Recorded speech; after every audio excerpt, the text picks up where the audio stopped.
So in the last video, I showed you how you could use the layer mask and just blend, kind of doing a free selection blend. And for this one, I'm going to show you how you can actually use your selection tools in order to select and create a layer mask. So I'm going to use a picture of this eye, and then I'm going to also use a picture of this bird for an example. So again, starting off, make sure you do your image size so that you're working with something that is manageable, especially since you're layering pictures. And I'm going to, image size was already changed on this one, so I should be okay. All right. For your pictures, make sure that if you've done any edits, any adjustment layers, that they are flattened. And remember to flatten it, you go to layer and you're going to flatten image. For this one, I am going to duplicate my background. So in order to duplicate your background, you can go Command J. You also can take your background and click and drag it on top of the little square that's a plus sign. So if you forget that's the shortcut of Command J, then you can just take and drag. The next step is you have to select your eye. So you could do it just using your brush, but I'm going to show you two selection tools that are very easy to use, and you can just use your selection tool. So over on the left-hand side of your toolbar, there is a quick selection tool, and this is a very, very easy tool to use. When you click on it, you simply just hold down your keyboard on the trackpad and select the area that you want.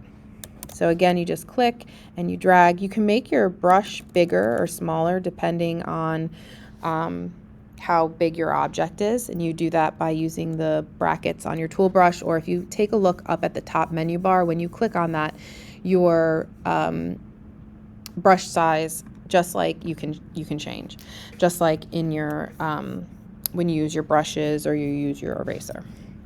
All right, once you have used your selection and you've selected what you wanted, you're going to go over to your add layer mask. So the difference is the last time we just added the layer mask and then you started blending. This time we're creating a layer mask and we are clicking on it and it's going to make a defined selection. The black area is going to be where the photo is, and we want the photo to be in the eye. So if you made a selection and it kind of reversed it, the way to change it is to go Command I. So making sure that you're highlighted on that layer mask. I did Command I, and now the eye, or the area where I selected, is black, and the photo will go into that area. I'm going to make sure I click back on the photo. So my photo in that layers palette is highlighted, okay? I'm going to go over to my bird pick, Command A, Command C to copy, and then I'm going to click over and go Command B to paste. Click on your move tool to create the binding box and make it smaller to fit in the eye. So I'm going to have it right over the eye. I'm then going to take that image and I'm going to bring it below the eye. You can still change the way that it looks. So now I have the bird inside of the eye, but if I look at these outer edges, I don't really like that. It kind of looks like I cut it with a bad pair of scissors.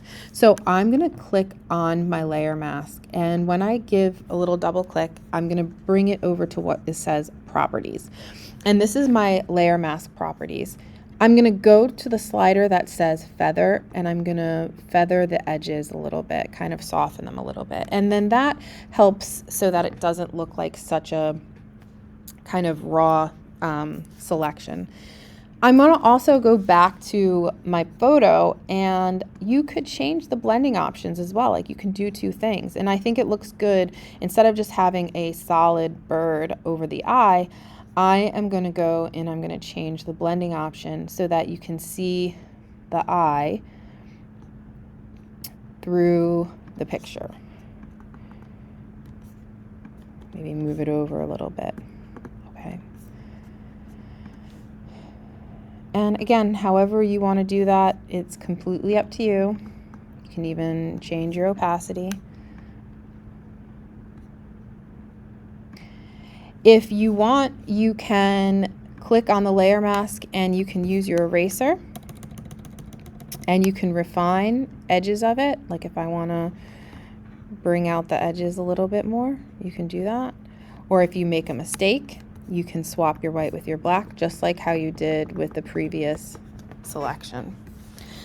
I'm going to show you another way to select. So once again, if you're completely done, you can save it as a Photoshop file. If you're not done, save it as a JPEG if you are. I'm going to show you the other selection tool, though that's easy. So if you have a shape that is a definitive shape like this flower, and you have a solid background, you can go to where it says select and you can go to subject. All right. So I'm going to put an image inside this flower. I'm going to go Command J. So again, I make a duplicate. Now I'm going to go to the select subject. Again, this is very easy. It's going to automatically select what the computer thinks is the subject. There's also a select sky. So those of you who are placing things inside of the sky, that's also a very good selection tool to use. And again, if you need to increase your selection or decrease your selection, go over to where it says your quick select tool. And you can hold down Shift to increase, and you hold down Option to decrease. So I'm going to hold down Shift and increase the selection of the stem, and I'm going to go hold down Option, and I'm going to decrease the selection over on the petals. Once I've made my selection, I'm going to hold down and click on my layer mask. And when I made my layer mask, it has the background as a selection, so I'm going to go Command I to invert that. So now that the flower is black, I'm going to click back onto the flower, and I'm going to open up the image that I want to put inside. So I'm going to put a different beach image inside. I just want to make sure that I've changed this image size so I don't have a huge picture to transform. So I'm going to go Command A to select, Command C to copy, and I'm going to click back on that flower picture, again making sure that I'm on the photo and not the layer mask, Command V to paste. Click on your move tool in order to make your image bigger and create that binding box to pull from the sides. I'm going to then take that layer 2 over in my layers palette, and I'm going to bring it below. Now this is very solid and I want to blend it, so while I'm still on that photo, I'm going to go to my blending options, and there you go. You can use your blending options in order to blend the image into the flower. If you are satisfied with how it looks, save it as a JPEG or export it as a JPEG. Or if you want to change anything, you're going to keep those layers and make it a Photoshop file.